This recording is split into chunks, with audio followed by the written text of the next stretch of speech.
뭐 설령 그 일이 아니라 하더라도 예.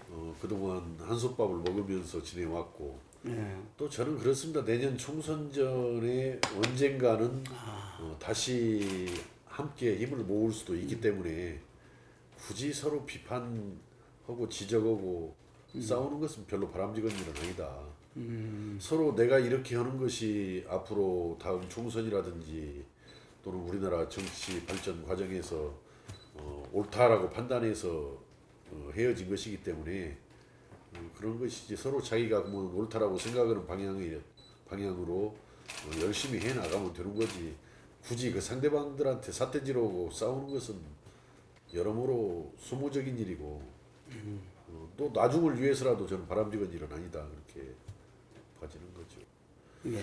사실은 어떻든 우리 당이 그 작년 8월 정동영 대표 예. 체제로 이렇게 흘러오면서 당이 꽉 묶이지는 않았어요. 아. 누구한테 뭐 잘못이 있는지는 또 따져봐야 할 일이겠지만 어떻든 당이 꽉 묶이지 않은 채 또 이렇게 답보 상태를 이렇게 보이고 있어서 지지율.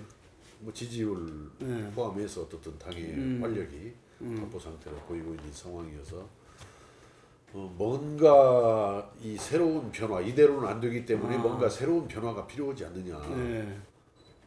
그래서 지금 현재 우리가 좀 갈라섰지만은 이것이 끝이 아니고 새로운 변화를 구하는 시작이다 이렇게 봤을 때 예.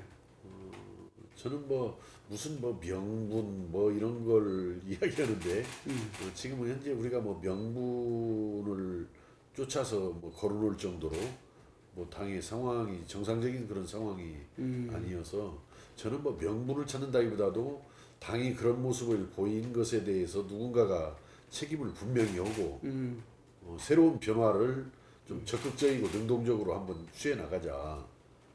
이게 끝이 아니고 이게 시작이라는 생각으로 능동적이고 적극적인 변화를 구해 나가자 이런 것이기 때문에 무슨 뭐 명분이 있네 없네 그것보다는 우리 상황이 그렇게 한가한 상황은 아니었다. 그게 이제 신뢰가 서로 전제가 안 돼 있어서 그런 것 같아요. 뭐 그거 하는 것은 괜히 그 당권을 주는 것을 그 계속 질질 좀 끌어가려는 그런 거 아니냐. 이게 뭐냐면은 제3지대 신당 반대하는 거 아니다라고 예. 말씀을 하지만은 제3지대 신당으로 나가는데 신속하게 나가는데 원활하게 나가는데 걸림돌이 된다 우리는 그렇게 봤던 것이고 그것을 그 당시 우리 판단은 하여튼 결과적이지만은 당의 그러한 답보 상태 지지부진에 대한 그런 어떤 책임을 당대표께서 최종적으로 지고 원점에서 좀 새롭게 시작하는 길을 열어가는 게 맞지 그렇지 않고는 뭐 제3지대 신당 추진이 또 터덕거리고 막힐 가능성이 많이 있다고 본 거죠. 그렇죠. 민주당보다 더 좌측으로 예. 또 오히려 정의당과 진보 개혁 경쟁을 하겠다라는 예. 것이 정동영 대표의 예. 어떤 입장이었단 말이죠. 그것은 작년 8월 전당대회 직후 행보가 저 부산에 가서 희망버스를 타고 예. 한진중공업을 방문했잖아요. 예. 거기에 대해서 우리 다수의 이번에 우리 행동을 같이 했던 대한정치연대로 다수의 의원들은 거기에 대해서 굉장히 우려하고 저렇게 가서는 안 되는데 하는 생각을 작년 8월부터 가졌던 거죠. 사실은. 예. 그런데 이제 물론 뭐 당이라는 게 그 스펙트럼이 좀 그래도 뭐 항상 있기 마련입니다만 네네. 더군다나 당의 대표이신 분의 그런 어떤 입장이나 지향이 민주당과 정의당 사이 또는 뭐 정의당보다도 더 정의롭게 이렇게 하는 것에 대해서는 선뜻 동의하기가 어렵죠. 거기에 대해서는. 우리가 현실적으로 선거에 승리하기 위해서는 네. 중간지대를 얼마나 그 확보할 수 있느냐가 선거 승패를 좌우하는 뭐 아주 기본적인 상식입니다. 그것은. 예. 그런데 자꾸 좌측으로 가겠다 하는 것은 현실적으로 선거 승리를 위해서도 아주 잘못된 방향이고 전략이죠. 그 부분. 저는 그 가운데 부분, 이 부분을 타겟으로 해서 그 부분을 우리 지지층으로 흡수할 수 있는 이런 방향으로 우리가 노력을 해가야 된다. 예. 이미 좌측에는 정의당과 기존 지금 여당인 민주당이 확실하게 잡고 있잖아요. 그 부분에 대해서는. 예. 그래서 거기에서 우리가 가져올 만한 표가 많지 않다. 거의 없을 것이다. 이렇게 보기 때문에 중간으로 이렇게 이동해 가는 것이 앞으로 총선에서 승리 또 총선에서 의미 있는 성적을 거두기 위해서는 절대적으로 요구되는 길이다. 예. 글쎄요, 호남 민심은 문재인 대통령 집권 직후 상당 기간은 문재인 대통령과 민주당에 대한 거의 맹목적인 지지에 가까울 정도로 어떤 데는 90% 가깝더라고요. 맹목적이라고 할 정도로 지지가 아주 높았는데 요즘에는 좀 문재인 대통령 또 더불어민주당에 대해서 좀 실망하는 분들이 점차 좀 늘어가는 것 같아요. 이제 거기가 이제 우리가 활동할 수 있는 하나의 공간 여지가 되지 않겠는가 이렇게 봐지는데 결국은 우리나라 지역구도 정치 현실에서 어떤 특정 지역을 기반으로 하는 것은 그거 뭐 나쁜 일이 아닙니다. 그것은 다행히 지금 현재 우리 대한정치연대가 적극적으로 우리가 노력을 해야 할 부분도 이제 전북, 광주, 전남에서 호남이 될 것인데 이제 거기에서 민주당과 치열하게 1대1 대결 구도를 만들어 나가는 것이고 만들어 나가는 것이고 또 이제 그렇다고 무슨 호남 자민련에서 호남에만 안주하거나 호남으로만 울타리를 칠 게 아니고 호남을 기반으로 허두에 수도권 등 다른 지역으로도 더 외연을 확장해 나가는 노력을 내년 총선 때까지 아주 꾸준히 펼쳐야죠. 지금 현재 바른미래당도 아주 진통을 심하게 오래 겪고 있잖아요. 저는 뭐 정리되리라고 봅니다. 언젠가는. 이제 뭐 금년간은 나는 정리될 수밖에 없지 않느냐 이렇게 보기 때문에. 근데 그쪽에 계신 분들도 많은 분들도 그 어떻든 합리적인 그 진보와 개혁적인 보수까지를 아우르는 중도 통합, 중도 개혁에 대해서 동의하는 분들이 많이 있거든요. 사실은. 그래서 그건 그런 기본적인 생각에 동의하는 사람들을 바탕으로 해서 묶어내는 것은 뭐 필요한 일이다. 예. 저는 우리나라 정치판에서 가짜 보수, 가짜 진보 이거 어떻게 좀 몰아내야 돼요. 그래야 이 정치가 발전하는 정치로 자꾸 탈바꿈이 되리라고 봐지는데 이 가짜 보수라는 게 저는 뭐냐면은 어떤 국가의 자존감을 존중하고 인정하면서 뭔가 이렇게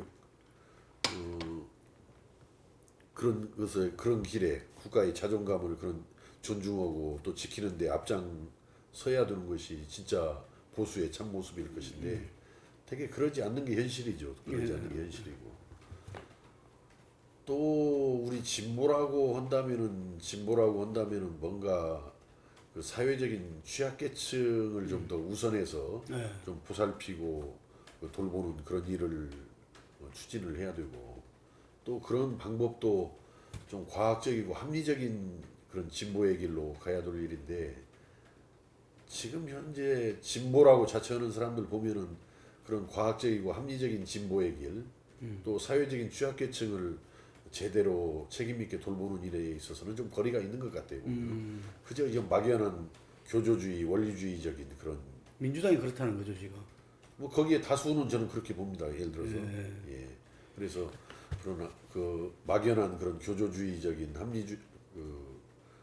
그 원리주의적인 그런 입장을 보이고 있는데 그런 가짜 진보 또 앞에서 말씀드린 정말 꼴통 수구 보수 가짜 보수 이런 부분을 구축해서 저는 그 진짜 진보고 진짜 보수가 함께 어울리는 사회 또 그러한 그런 정치를 위해서 어떤 정치 세력의 교체가 좀 필요하지 않는가.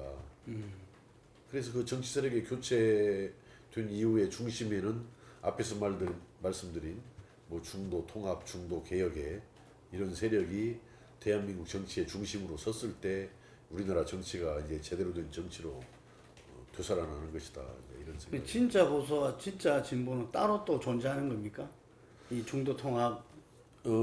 제가 과거 교문위원장 시절에 그때 회의를 마치면서 진짜 보수란 무엇인가 제가 한번 설파를 했더니 그때 오히려 민주당 쪽에 있는 분들이 아이고 그게 진짜 보수라면 나도 보수하고 싶다라는 이야기를 하더라고요. 그때 일부 의원들이 진짜 보수란 무엇인가 해서 국가를 제대로 지키고 민족을 제대로 지키고 또 사회를 제대로 지키고 또 가정을 제대로 지키고 개인의 자유와 인권 재산을 제대로 지켜나가는 것이 진짜 보수 아니냐 지키자라는 거니까 그 이야기를 쭉 제가 좀 길게 좀 상세하게 좀 설명을 했더니 그 발언이 끝나고 나서 그 민주당 쪽에 있는 어떤 의원이 아이고 그게 진짜 보수 같으면 나도 보수하는 것이 차라리 좋겠다라고는 할 정도로 이야기가 있어서 지금은 이것을 보수와 진보로 이분법적으로 나누는 시대에도 이미 넘어서야 되는 이런 때지만은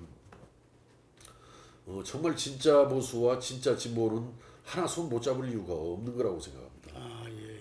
같이 한 당을 이루어도 스펙트럼의 이제 차이 정도로 이렇게 봐주고 또 우리 사회가 잘 되어 있는 부분 이런 부분들은 또 지켜나가면서 또 그러면 그렇다고 하지만 우리가 개선하고 바꿔나가야 할 일이 없는 건 아니거든요. 우리 사회가 역사가 진보하는 과정에서 그렇기 때문에 너는 진정한 진보고 진정한 보수라면은 같이 못 올 아무런 이유가 없다.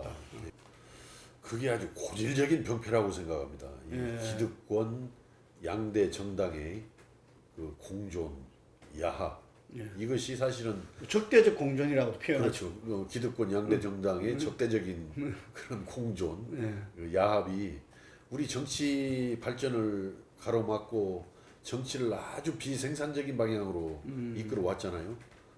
공존하다가 파행하다가 또 어떻게 손을 잡을 때는 또 야합하는 형태로 잡았다가 또 싸우고 하는 이런 비생산적인 정치로 일관하는데 그래서 사실은 우리 국민 속에서는 기존 정치권에 대한 그 불만과 강력한 비판이 하나의 그 제3세력이 항상 태동하는 하나의 에너지가 바탕 에너지가 된 것이 아니냐. 그러니까 있는데 또 이 적대적인 그런 관계지만은 그 기득권 양대 정당의 오랜 그런 역사와 관행이 충돌하는 것 같아요. 오랜 역사와 관행과 뭔가 제3 세력이 필요하다라는 기득권 양당제를 타파할 수 있는 제3 세력이 필요하다라는 국민적인 요구가 그 기득권 양대 정당 제도의 뿌리 깊은 역사와 관성, 관행과 항상 충돌을 하는 것 같은데 하여튼 계속해서 선거 때마다 그런 열망이 표출이 되고 있지만은 지금까지는 성공을 못했죠. 제3 세력들이 사실은 성공은 못 오고 있는 거죠. 그러다 보니까 저는 그런 제3 세력이 성공하지 못하고 또 실패를 거듭하다 보니까 우리 정치가 앞으로 나가지 못하고 발전하지 못하고 있는 그런 양상을 보이고 있는 것이다. 그렇지만은 끊임없이 우리 정치개혁, 정치 발전을 위해서는 제3 세력이 비록 실패했지만은 또 다시 도전해서 성공의 길을 모색해 나갈 필요가 있다.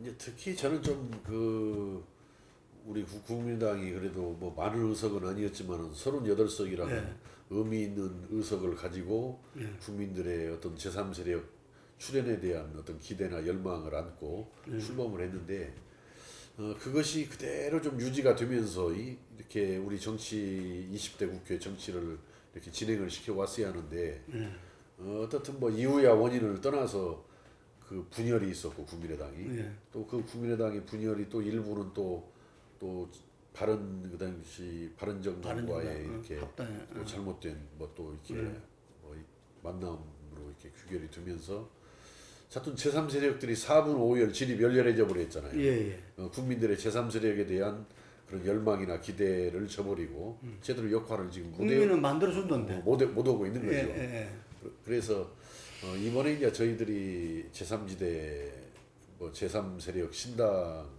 이런 것을 지금 만들어 보자고 하는 것도 물론 뭐 누구는 도로국민의당 아니냐라는 비판도 있지만은 그러나 기본적으로는 좀 제3 세력들을 4분 5열된 제3 세력들 지리멸렬해진 제3 세력들을 한번 묶어볼 필요가 있지 않느냐 그래도 물론 그 묶어가는 과정에서는 기존 정치권에 있는 사람들 말고 또 외부에서 좀 새로운 또 참신한 그런 인사들을 함께 또 보태서 이렇게 갈 필요가 있지 않냐 이렇게 보는데 어떻든 제3세력은 이 나라 정치 개혁이나 정치 발전을 위해서 또 생산적인 정치의 복원을 위해서 반드시 필요하다 이렇게 생각합니다.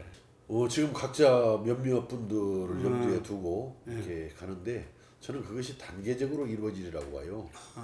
저는 한 그것이 1, 2, 3단계로 앞으로 추진도 되고 확정이 되리라고 봐지지만은 지금 1단계에서 좀 가능하다라고 보는 부분들이 있고 또 뭐 대선 주자급이라고 할 만한 정도 분들은 아마 한 2단계 말이나 3단계 정도 가서 되지 아직 이게 좀 여러 가지가 불투명하고 애매한 상황에서 대선 주자급이 선뜻 그래 내가 거기다 몸담고 우리 함께 해보자 하기가 쉬운 일은 아니라고 봐집니다. 그것이 제3지대가 어느 정도 이 이합지산을 통해서 모아졌을 때 예, 어느 정도 모아지고 이게 발전 가능성을 좀 국민들도 인정하고 또 본인들이 보기에도 이 정도면은 한번 거기다 함께 손잡고 한번 뛰어볼 만하겠다 이런 판단이 있으면은 아마 2단계를 거치면서 3단계 무렵에 뭐 시기적으로는 이제 연말을 지나면서 총선 그 전에 총선 전에 뭐 그런 좀 거물급 그래도 좀 국민적인 바람을 일으킬 수 있는 그 거물급들의 합류나 이런 것들은 그때 가능하지 않겠냐. 대표님이 생각할 때 현 정치권 인사 말고 저는 그게 더 바람직하다고 봅니다. 현재 정치권에 있는 사람들 말고 가급적이면 정치에 그동안에는 관여 안 했지만은 그래도 관심이 있는 이런 분들이 더 하는 게 더 효과적이고 또 일정 그런 더 좋은 역할도 해줄 수 있으리라고 봐지고. 근데 태양 아래 새로운 것하고 대선 주자급들은 뭐 우리나라 통계적으로 보더라도 이렇게 상당히 새로운 인물이 참 이렇게 그 하기 어려운 우리나라 대선 주자급으로 주자 중에서도 그 민주당이나 자유한국당으로 가기 싫어하고 또 거기 가서 본인이 실질적으로 대선 주자로서의 인정을 받기 어렵다라고 생각하는 분들은 아무래도 제3지대가 잘 돌아가는 것을 봐서 일정한 때가 되면은 그 합류를 할 수 있다고 봐집니다. 뭐 지금 그런 되는 사람들 중에서도 그렇습니다. 그러지 않겠어요? 예. 제가 볼 때는 이제 제3지대 넘어야 될 그 선 중에 하나가 안철수 문제 아닌가 싶어요. 예. 아시다시피 그 우리 대표님도 지난번에 안철수를 이 대표를 맨 앞에 내세워서 제3당의 돌풍을 일으킨 거 아닙니까? 예, 그랬는데 어쨌든 금방 말씀하신 대로 그 후에 이런저런 과정을 거치 본인이 지금 독일에 가 있지만 근데 어차피 그 문제는 이 증명할 수밖에 없는 거잖아요. 어떻든 뭐 안철수 대표는 본인의 제가 볼 때는 본인의 잘못된 판단이나 선택에 의해서 상당히 국민들께 많은 실망을 안기신 분입니다. 그리고 아직 본인이 뭐 어떤 행보를 하겠다라는 것인지도 아직 제가 잘 모르기 때문에 이야기한 건 없어요. 안철수 전 대표에 대해서 제가 여기서 뭐라고 이야기하는 것은 조심스러워요.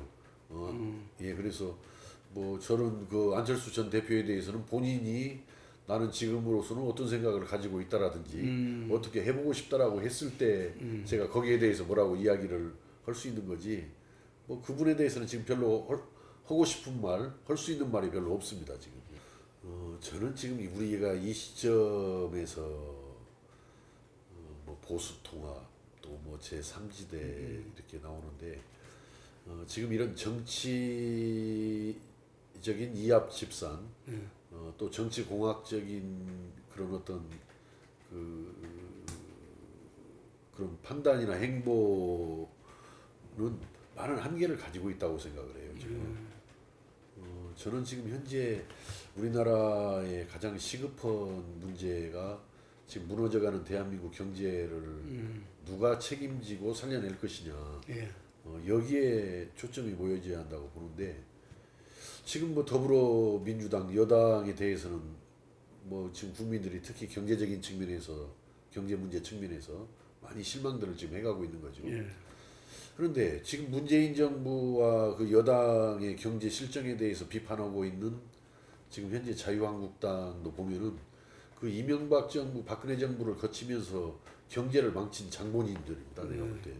또 이게 가만히 보면은 비판하는 것 같은데 뭐 대안도 없는 것 같아요. 대안 정책도.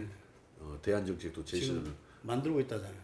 근데 대안 정책도 제시 못하고 왜 그러냐면은 사실은 지금 저 자유한국당이 지금 문재인 대통령과 정부 여당을 비판하기 위해서는 과거에 이명박 박근혜 정부를 거치면서 자기들이 대한민국 경제를 어렵게 만들어 놓은 것에 대해서 인정도 하고 사과도 하고 반성도 하면서 그건 대안 정책을 내놓았는데 자기들이 뭐 잘못했는지도 모르고 있는 사람들이에요. 지금 자유한국당은 뭐 잘못했는지도 모르는 사람들이 그 대안 정책을 만들어낼 수 있으리라고 기대하기가 어렵죠.